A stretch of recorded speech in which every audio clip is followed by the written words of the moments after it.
Hi everyone, I'm Sam, and in this video, we're going to dive into the FAA's Part 137 exemption for commercial agriculture drone operations.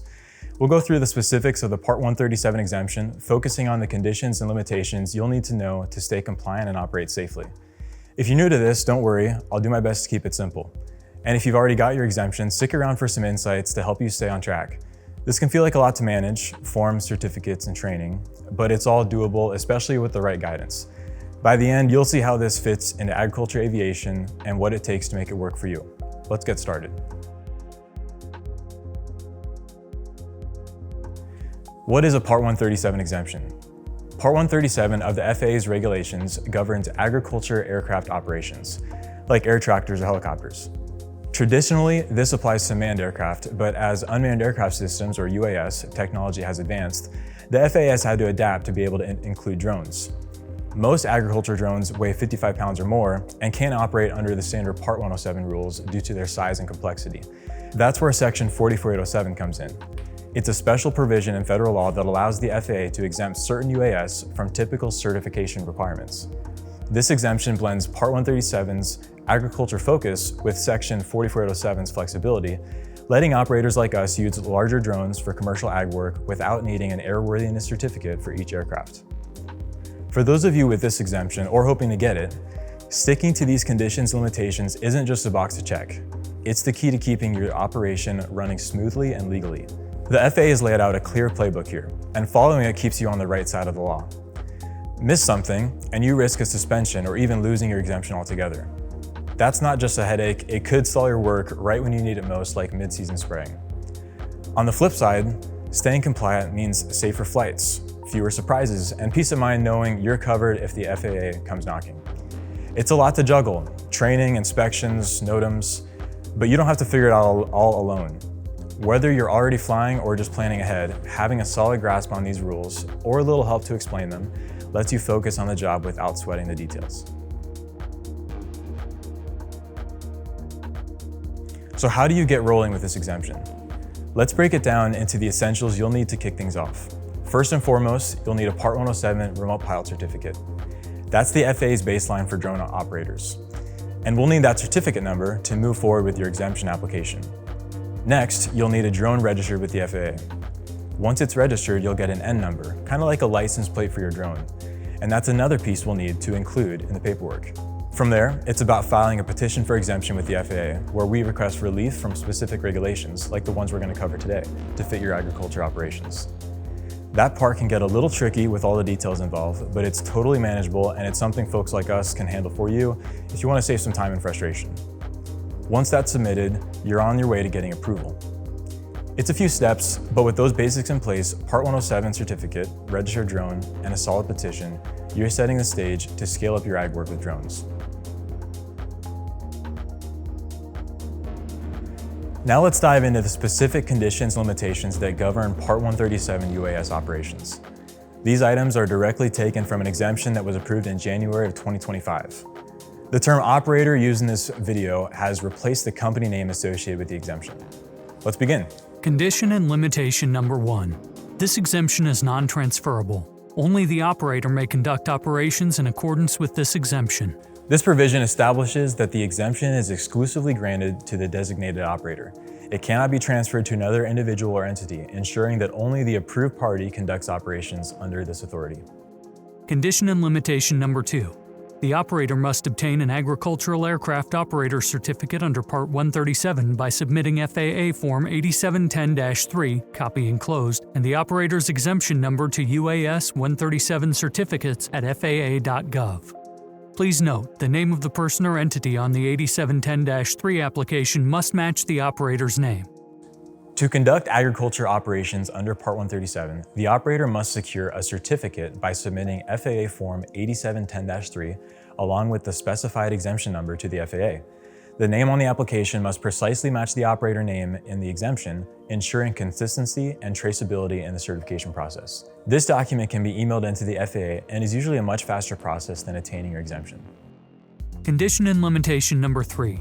Prior to operations under 14 CFR Part 137, consistent with conditions and limitations numbers 27 and 29 below, The operator may conduct non-commercial training flights, proficiency flights, experience-building flights, and maintenance functional test flights, all limited to employees under this exemption, with the understanding that the operator is conducting these flights for the purpose of obtaining their Part 137 Agricultural Aircraft Operator Certificate. This condition permits the operator to perform non-commercial flights, such as training, proficiency, experience building, and maintenance tests, prior to receiving a Part 137 certificate. These activities are restricted to employees and are intended to prepare the operator for certification, aligning with subsequent conditions on training and safety. Condition and limitation number 4. Operations authorized by this grant of exemption include any unmanned aircraft system, UAS, along with the approved maximum takeoff weight, MTOW, which includes payload for the respective UAS identified on the list of approved UAS agricultural under Section 44807 at regulatory docket number FAA-2023-1221 at regulations.gov when weighing 55 pounds or greater, including payload. Proposed operations of any aircraft not on the list, or at different weights than currently approved, will require a new petition or petition to amend this exemption. This condition specifies that only UAS listed under Section 44807 with a maximum takeoff weight of 55 pounds or greater, including payload, are authorized. Operations with unlisted aircraft or different weights require a new or amended exemption, ensuring all equipment meets FAA-approved specifications. Condition and limitation number 5. This exemption does not excuse the operator from complying with 14 CFR Part 375. If operations under this exemption involve the use of foreign civil aircraft, the operator must obtain a foreign aircraft permit pursuant to 14 CFR 375.41 before conducting any operations under this exemption.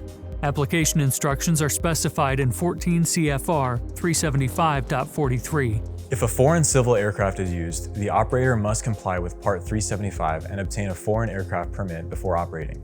This ensures that all aircraft, regardless of origin, adhere to U.S. regulatory standards.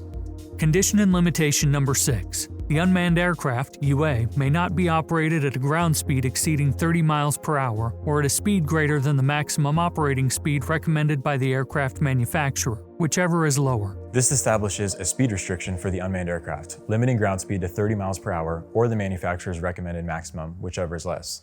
This constraint enhances safety and control during operations. As some drones approach this limit, there is potential for future petitions to request waivers, which could allow for expanded operational capabilities under appropriate safety conditions. Condition and limitation number 7. All operations must be conducted in accordance with an Air Traffic Organization (ATO) issued Certificate of Waiver or Authorization (COA). A copy of the blanket 49 U.S.C. 44807 COA is enclosed with this exemption. The operator must apply for a new or amended COA if it intends to conduct operations that cannot be conducted under the terms of the enclosed COA. If a conflict exists between the COA and this condition, the more restrictive provision will apply. The COA will also require the operator to request a Notice to Air Missions (NOTAM) not more than 72 hours in advance, but not less than 24 hours prior to each operation.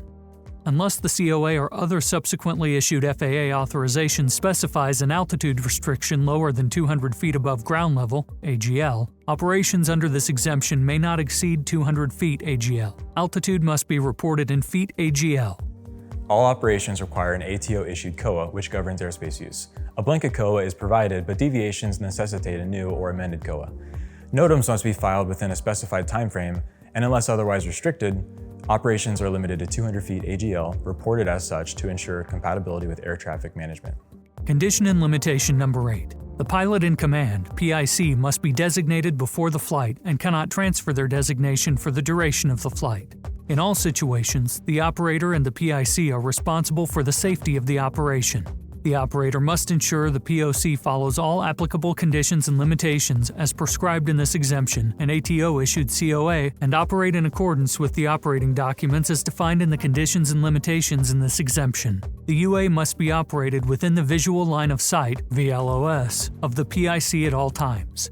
If the PIC is unable to maintain VLOS with the UA during flight, including if caused by an inadvertent loss of night vision, the entire flight operation must be terminated as soon as practicable. The PIC must be able to use human vision unaided by any device other than corrective lenses, as specified in the PIC's FAA-issued Airman Medical Certificate.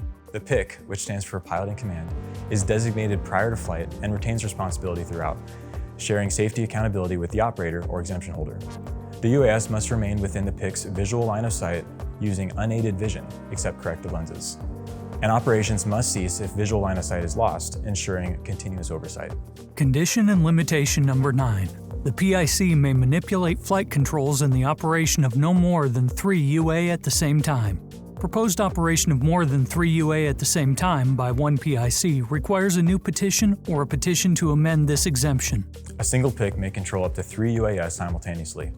Operations exceeding this limit require additional FAA approval, balancing workload with safety considerations. Currently, each UAS being operated requires its own dedicated controller, and when managing more than one UAS, they must follow pre-programmed flight paths rather than being flown manually. Condition and limitation number 10. Unless otherwise authorized by the administrator, the ground control station, GCS, and software must be designated for and compatible with the UAS to be operated. The GCS must clearly display and identify each UAS being operated by the PIC. The ground control station, or GCS, must be compatible with the UAS and clearly identify each aircraft under the PIC's control, unless the FAA authorizes otherwise. This ensures precise command and monitoring. Condition and limitation number 11. Operations of multiple UAS by a single PIC must be automated and have a backup system capable of operating each UAS independently. The autopilot system must maintain UAS separation without input from the PIC. Multiple UAS operations require automation and a backup system to maintain independent operation and separation, reducing the PIC's manual burden and enhancing safety. Condition and limitation number 12. All operations may optionally utilize the services of at least one or more visual observers, VO. If utilized, the VO must be trained in accordance with the operator's training program, and successful completion of the training program must be recorded. A VO, if used, shall not perform VO duties for more than one PIC at a time. For purposes of this condition, a VO is someone 1. Who maintains effective communication with the PIC at all times, 2. Who the PIC ensures is able to see the UA with human vision as described in Condition and Limitation number 8, and 3. Who coordinates with the PIC to scan the airspace where the UA is operating for any potential collision hazard and maintain awareness of the position of the UA through direct visual observation. The PIC must ensure that the VO, if used, can perform the duties required of the VO. All UA must be operated within VOLS of both the PIC and VO if used at all times. The VO may be used to satisfy the VLOS requirement as long as the VO always maintains VLOS capability of the UA. The VO, if used, must maintain visual sight of all UA at all times during flight operations without distraction. The VO must have no collateral duties, and the VO cannot act as the PIC during the flight. The PIC and VO, if used, must be able to communicate verbally at all times. Electronic messaging or texting is not permitted during flight operations. If an operation begins with the use of a VO, then that operation must be completed with the use of that VO, i.e. an operation must not switch from the use of a VO to an operation without the use of a VO mid-operation.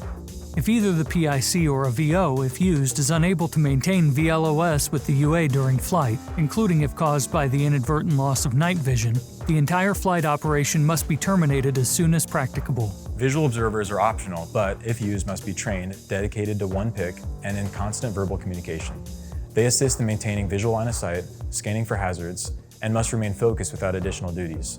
Operations relying on a VO must maintain the support throughout, terminating if visual line of sight is lost. Condition and limitation number 13. If a VO is not utilized, the PIC must maintain VLOS with the UA during the entire flight operation. Additional support personnel may be used to conduct UA inspections and servicing, such as changing batteries and refilling or exchanging hoppers. Additional support personnel are not considered to be performing the function of a VO. However, their use is encouraged to ensure the PIC is not distracted with non-essential duties during flight. Without a VO, the PIC assumes full visual line of sight responsibility. Support personnel may handle ancillary tasks, freeing the PIC to focus on flight safety. Condition and limitation number 14. All documents needed to operate the UAS and conduct its operations in accordance with the conditions and limitations stated in this grant of exemption are hereinafter referred to as the operating documents. At a minimum, the operating documents must include A. The operator's operations manual, B. The operator's training program, C. The manufacturer's provided flight manual, D. All other manufacturer UAS provided documents, E. This exemption, and F. Any ATO-issued COA that applies to operations under this exemption. These operating documents must be accessible during all UAS operations that occur under this exemption and made available to the administrator or any law enforcement official upon request. If a discrepancy exists between the conditions and limitations in this exemption and the procedures outlined in the operating documents, the conditions and limitations herein take precedence and must be followed. Otherwise, the operator must follow the procedures as outlined in its operating documents. Operating documents, including manuals in this exemption, must be made available during operations and provided upon request. The exemption's conditions override any conflicting procedures, ensuring compliance with FAA standards. Condition and limitation number 15. The operator must have and keep current a comprehensive operations manual that is tailored for their proposed operation and contain at minimum A. Operations policies, methods, and procedures that address safety risk management, SRM, B. Adverse weather, C. Flight planning, D. NOTAM, E. Aircraft inspection, F. Pre-flight duties and post-flight duties, G. Normal and emergency light procedures, H. Crew resource management, CRM and communications, I. Crew member responsibilities to include operations with and without a VO, J. Accident reporting, K. Hazardous materials, hazmat handling and stowage, L. UAS maintenance, M. Operation at night if operating at night, N. Multi-UAS operation if operating multi-UAS, O. Multi-UAS operation at night if operating multi-UAS at night, and P. Operation without a VO if operating without a VO. The operator's operations manual must be comprehensive and current, addressing safety, procedures, and specific operational scenarios, providing a structured framework for compliance and risk management. Your operations manual is supplied to you from us at Terraplex upon submission of your petition for exemption. Condition and limitation number 16. The operator must have and keep current a comprehensive training program that is tailored to their proposed operation and contain at a minimum A. Knowledge requirements of 14 CFR 137.19 E1, B. Initial and recruitment training, C. Testing, D. Completion standards, E. Ground training, F. Site surveying, G. Flight training, H. Normal and emergency procedures, I. UAS operating limitations, J. Lost link procedures, K. Multi-UAS, L. Any ATO-issued COA that applies to operations under this exemption, M. Hazmat handling and storage, N. Operation at night if operating at night. The training program must include elements to ensure crew members are personally prepared for night operation with a focus on eyesight preparation and fatigue, emphasis on the preparation of ground station and landing location, ensuring it is as well lit as possible without hindering the PIC's night vision, and satisfactory functional checks of the aircraft lights. O. Multi-UAS operation. If operating multi-UAS, the training program must include satisfactory pre-flight inspection of the GCS and operating area to ensure that 3 UAS can operate and land safely. P. Multi-UAS operation at night. If operating multi-UAS at night, the training program must include satisfactory pre-flight inspection of the GCS and operating area to ensure that the 3 UAS can operate and land safely, and satisfactory pre-flight checks to ensure the aircraft identification lights distinguish each UAS individually. Q. Operation without a VO. If operating without a VO, the training program must include all roles and responsibilities of the VO to be assumed and conducted by the PIC. A tailored training program is mandatory, covering knowledge, skills, and specific conditions like night and multi-UAS operations, ensuring crew readiness and operational safety. There is also a specific guidance for training and certifying PICs within your operations detailed in your training program. Like the operations manual, this is also supplied to you when your petition for exemption is submitted to the FAA. Condition and limitation number 17. Any UAS that has undergone maintenance or alterations that affects the UAS operation or flight characteristics, example, replacement of a flight critical component, must undergo a functional test flight prior to conducting further operations under this exemption. Functional test flights may only be conducted by a PIC with a VO, if used, and other personnel required to conduct the functional flight test, such as a mechanic or technician, and must remain at least 500 feet from other people.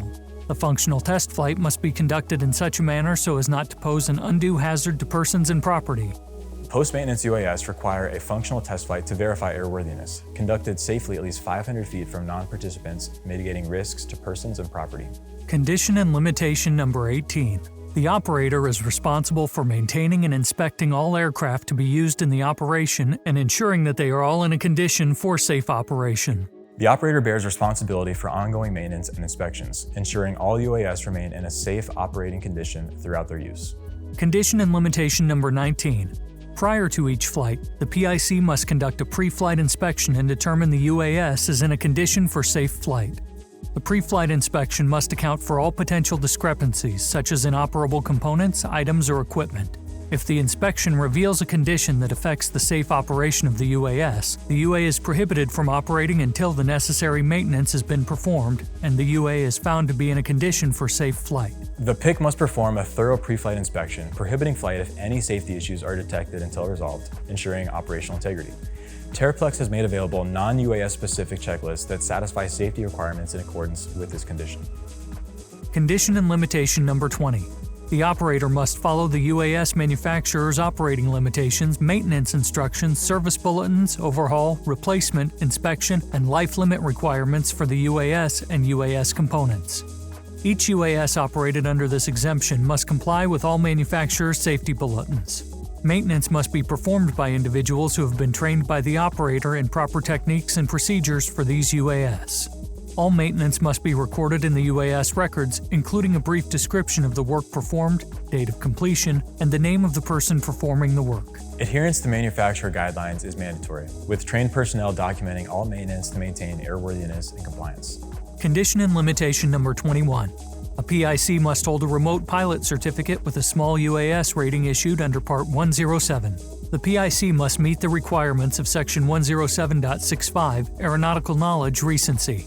The PIC must possess a current Part 107 remote pilot certificate and maintain recent aeronautical knowledge, ensuring competency in UAS operations.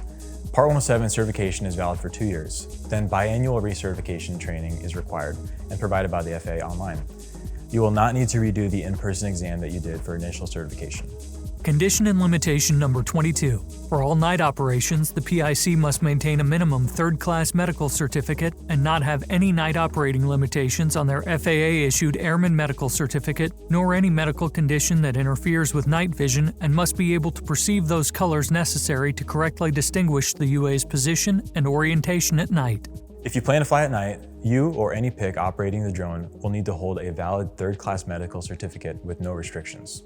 Condition and limitation number 23.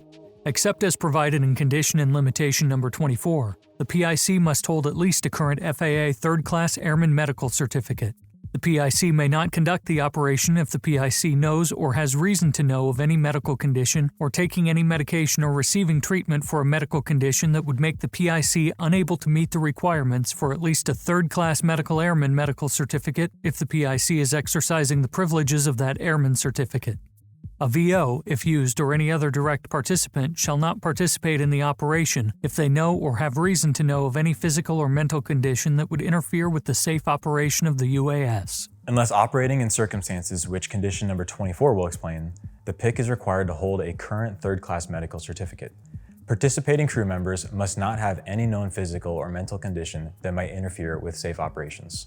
Condition and limitation number 24. The PIC may conduct an operation under this exemption during day operations without an FAA-issued Airman Medical Certificate under the following conditions. The UAS must be operated in a highly automated manner in which the control of the UA rests solely within the UAS automated software with only minimal manual control input necessary for UA launch and recovery, or abnormal situations. If the PIC is not exercising the privileges of an Airman Medical Certificate, the PIC may not conduct the operation if the PIC knows or has reason to know of any medical condition that would prevent them from performing operational duties. This waives the PIC from being required to hold a third-class medical certificate when operating under the specified conditions. Just like condition number 23, you will need to cease operations or not begin operations if there are any known health condition that would interfere with safe flight. Condition and limitation number 25. The PIC must satisfactorily complete the operator's training program requirements as described in the training manual, and satisfactorily complete the applicable knowledge and skills requirements for agricultural aircraft operations outlined in Part 137, with the exception of Sections 137.19E22, 137.19E23, and 137.19E25, which are not required for the purposes of meeting this condition. The operator or chief supervisor's knowledge and skills of tests 14 CFR 137.19E may be self-administered.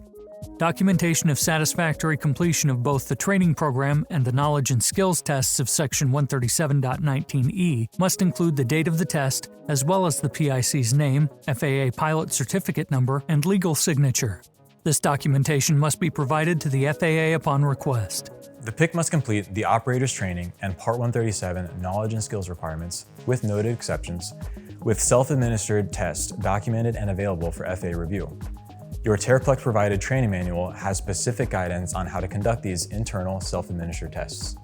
Condition and limitation number 26. PIC qualification flight hours and currency may be logged in a manner consistent with 14 CFR 61.51b. However, time logged for UAS operations may not be recorded in the same columns or categories as time accrued during manned flight, and UAS flight time does not count toward total flight time required for any Part 61 requirement. Flight hours are logged per Part 61, but UAS time is distinct from manned flight time and does not apply to Part 61 requirements, maintaining clear qualification requirements. Condition and limitation number 27. When operating without a VO, the PIC will remain at the ground station at all times while any UAS is in flight. The PIC will not leave the ground station to load or service a UAS on the ground while any UAS is in flight. While operating without a VO, the PIC must land all UAS before proceeding to load or service. Without a visual observer, the pilot in command must stay at the ground control station during flight, landing all UAS before performing ground tasks, ensuring uninterrupted control. Condition and limitation number 28. All training operations must be conducted during dedicated training sessions in accordance with the operator's training program. The operator may conduct training operations only for the operator's employees. Furthermore, the PIC must operate the UA not closer than 500 feet to any non-participating person while conducting training operations. Training, individually and combined, is required for night, multiple UAS by a single PIC, and operators without a VO. Training is restricted to dedicated sessions for employees with a 500-foot buffer from non-participants, covering all operational scenarios to ensure preparedness. Condition and limitation number 29. The VO, if used, must not have any medical condition which interferes with night vision and must be able to perceive those colors necessary to correctly distinguish the UA's position and orientation at night. Night visual observers must have unimpaired vision and color perception, critical for maintaining UAS awareness in low light conditions. Condition and limitation number 30. For night operations, the VO, if used, must have completed the night training portion of the operator's training program requirements, the completion of which must be documented. This documentation must be provided to the FAA upon request. Night visual observers require specific training, with completion recorded and available for FAA inspection, ensuring capability for nighttime duties. Condition and limitation number 31. UAS operations may be conducted during night as defined in 14 CFR 1.1. All operations must be conducted under visual meteorological conditions (VMC). Operations may not be conducted under special visual flight rules (SVFR). Night operations require anti-collision lighting that is visible for 3 statute miles and has a flash rate sufficient to avoid a collision, as is consistent with 14 CFR 107.29b. The aircraft must also be equipped with continuously illuminated identification lighting. For multi-UAS operation at night, the UAS must incorporate unique identification lights configured to match each UAS's color displayed in the ground station software. Night operations are permitted in VMC with required lighting, anti-collision visible for 3 miles, and continuous identification lights. Multi-UAS setups, you need unique lighting synced with the ground control station controller for identification. Condition and limitation number 32. For night operations, the area of operation must be sufficiently illuminated to allow both the remote PIC and VO, if used, to identify people or obstacles on the ground, or the PIC must have inspected the operating area in person during daylight hours in order to assess all potential hazards and develop a plan to avoid these hazards. Night operations require adequate illumination or a prior daylight inspection by the PIC to identify and mitigate ground hazards, ensuring safety. This is covered during your pre-flight inspection checklist. Condition and limitation number 33. For night operations, the PIC must verify all aircraft lights are fully functional prior to each operation. Should the lighting system become inoperative, the night operation must cease immediately. The PIC must confirm lighting functionality before night flights, halting operations if lights fail, to maintain visibility and safety. Again, this will be covered during your pre-flight checklist to ensure compliance. Condition and limitation number 34. The UA may not be operated less than 500 feet below or less than 2,000 feet horizontally from a cloud or when visibility is less than 3 statute miles from the PIC. Remember this from your Part 107 exam? This is Standard Visual Flight Rules, VFR. Minimum cloud clearance and visibility standards, 500 feet below, 2,000 feet horizontally, and 3 statute miles. Ensure the PIC can safely navigate and avoid obstacles. Condition and limitation number 35. For UAS operations where a Global Navigation Satellite System (GNSS) signal is necessary to safely operate the aircraft, the PIC must immediately recover or land the UA upon loss of GNSS signal. If GNSS is essential, which for most UAS it is, and the connection is lost, the PIC must recover or land the UAS promptly, preventing uncontrolled flight. Condition and limitation number 36. An individual system failure must not interfere with the operation of other UAS or cause incidents, accidents, or loss of control involving UAS that are the subject of this exemption. A single UAS failure must not affect other drones, ensuring operational independence and minimizing risk. Condition and limitation number 37. If the PIC loses command or control link, the UA must follow a predetermined route to either re-establish link or immediately recover or land. Loss of control link triggers a preset route for recovery or landing, maintaining safety in contingency scenarios. Return to home features are built into all approved UAS and are key features for ensuring operational safety. Condition and limitation number 38. The UAS must be equipped with a flight termination system. Prior to operations subject to this exemption, the flight termination system must be tested and verified to operate as described in the operating documents. A verified flight termination system is required, providing a fail-safe mechanism to end operations if needed. This is a feature built into the UAS so that you can stop the propellers even when in flight, and should be done only in emergency scenarios, of course. Condition and limitation number 39. The PIC must abort the flight operation if unexpected circumstances or emergencies arise that could degrade the safety of persons or property. The PIC must terminate flight operations without causing undue hazard to persons or property in the air or on the surface. The PIC must halt operations in emergencies, doing so safely to protect persons and property, reflecting a proactive safety posture. Condition and limitation number 40. The PIC is prohibited from beginning a flight unless, considering wind and forecast weather conditions, there is enough available power for each aircraft involved in the operation to conduct the intended operation with sufficient reserve such that in the event of an emergency, the PIC can land each aircraft in a known area without posing an undue risk to other aircraft or people and property on the surface. If the manufacturer's manual, specifications, or other documents that apply to the operation of the UAS recommend a specific volume of reserve power, the PIC must adhere to the manufacturer's recommendation as long as it allows the aircraft to conduct the operation with sufficient reserve and maintain power to land the aircraft in a known area without presenting undue risks, should an emergency arise. Adequate power, including reserves, is mandatory for safe operation and emergency landing, adhering to manufacturer guidance where applicable.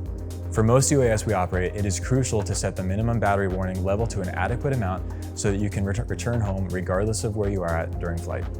Condition and limitation number 41.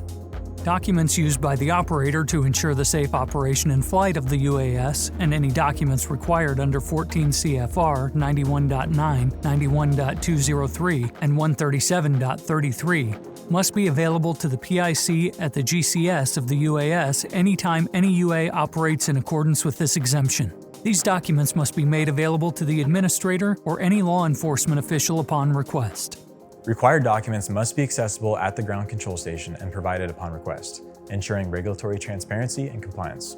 Condition and limitation number 42. The UA must remain clear and give way to all manned aviation operations and activities at all times. UAS must yield to manned aircraft, prioritizing the safety of traditional aviation within the national airspace system. This may be a touchy subject, but it's imperative that we follow guidelines and ensure we are not endangering others. Condition and limitation number 43. The UAS may not be operated by the PIC from any moving device, vessel, or vehicle. Operations are restricted to a stationary ground control station, ensuring stable control and situational awareness. Condition and limitation number 44. All flight operations must be conducted at least 500 feet from all persons who are not directly participating in the operation and from vessels, vehicles, and structures unless operating A. over or near people directly participating in the operation of the UAS. No person may operate the UAS directly over a human being unless that human being is directly participating in the operation of the UAS, to include the PIC, VO if used, and other personnel who are directly participating in the safe operation of the UA. B. Near non-participating persons. Except as provided in subsection A of this section, a UA may only be operated closer than 500 feet to a person when barriers or structures are present that sufficiently protect that person from the UA and/or debris or hazardous materials such as fuel or chemicals in the event of an accident. Under these conditions, the operator must ensure that the person remains under such protections for the duration of the operation. If a situation arises in which a person leaves such protection and is within 500 feet of the UA, flight operations must cease immediately in a manner that does not cause undue hazard to persons. C. Closer than 500 feet to vessels, vehicles, and structures. The UA may be operated closer than 500 feet but not less than 100 feet from vessels, vehicles, and structures under the following conditions. 1. The UAS is equipped with an active geofence boundary set no closer than 100 feet to applicable waterways, roadways, or structures.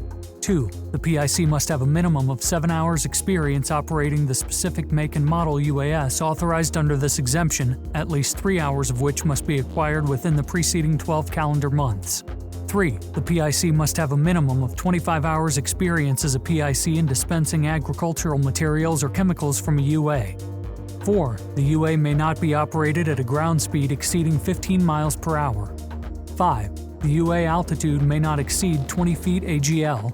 And 6. The PIC must make a safety assessment of the risk of operating closer than 500 feet from those objects and determine that it does not present an undue hazard. D. Closer than 100 feet from vessels, vehicles, or structures. The UA may operate closer than 100 feet from vessels, vehicles, and structures in accordance with the conditions listed in Condition and Limitations number 43, C 2 through 6, and the following additional conditions. 1. The UAS is equipped with an active geofence boundary set to avoid the applicable waterways, roadways, or structures. And 2. The operator must obtain permission from a person with the legal authority over any vessels, vehicles, or structures prior to conducting operations closer than 100 feet from those objects. This condition sets a 500-foot separation from non-participants and objects, with exceptions for participants, protected persons, or specific conditions allowing for closer operations with geofencing, experience, and permissions, balancing safety and operational flexibility. Condition limitation number 45. The PIC, or a VO, if used, must be able to determine the aircraft's altitude, attitude, and direction of flight at all times at the GCS, or have an attitude threshold limit alert that must be operable prior to night flight operations. The PIC, or visual observer, must monitor the UAS's position and orientation with all required alert systems for night operations, ensuring continuous awareness. Condition and limitation number 46. All operations shall be conducted from and over predetermined, uninhabited, segregated, private, or controlled access property as described in the operator's Flight Operations Procedures Manual. The PIC must ensure the entire operational area will be controlled to reduce risk to persons and property on the ground, as well as other users of the National Airspace System, NAS. This area of operation will include a defined lateral and vertical area where the UA will operate and must be geofenced to present any lateral and vertical excursions by the operating UA. Safety procedures must be established for persons, property, and applicable airspace within the area of operation. A briefing must be conducted regarding the planned UAS operations prior to operation at each location of operation in which the operator has not previously conducted agricultural aircraft operations. All personnel who will be performing duties within the boundaries of the area of operation must be present for this briefing. Additionally, all operations conducted under this exemption may only occur in areas of operation that have been physically examined by the operator prior to conducting agricultural aircraft operations and in accordance with the associated COA. Operations are confined to controlled, pre-inspected areas with geofencing and mandatory briefings, minimizing risk to the national airspace system and ground assets. Condition and limitation number 47. Any incident, accident, or flight operation that transgresses the lateral or vertical boundaries of the operational area, as defined by the applicable COA, must be reported within 24 hours as required by the applicable COA issued by the FAA ATO. Additionally, any incident or accident that occurs, or any flight operation that transgresses the lateral or vertical boundaries of the operational work area, must be reported to 137 UAS Operations Office at UAS 137 certificates at FAA.gov. Incidents or boundary violations must be reported within 24 hours to the FAA, promoting accountability and rapid response to safety concerns. Approved exemptions terminate in 24 months from the month that they were approved. A request for extension must be submitted prior to this in order to maintain a valid exemption. These 47 conditions and limitations form the foundation for safe and compliant Part 137 UAS operations. Adherence to these requirements ensures the protection of persons, property, and the national airspace system while enabling UAS agriculture aviation operations. Thank you for your attention, and as always, operate responsibly and in accordance with the FAA standards, rules, and regulations. And thanks for choosing Terraplex. Terraplex. Take flight. Take control.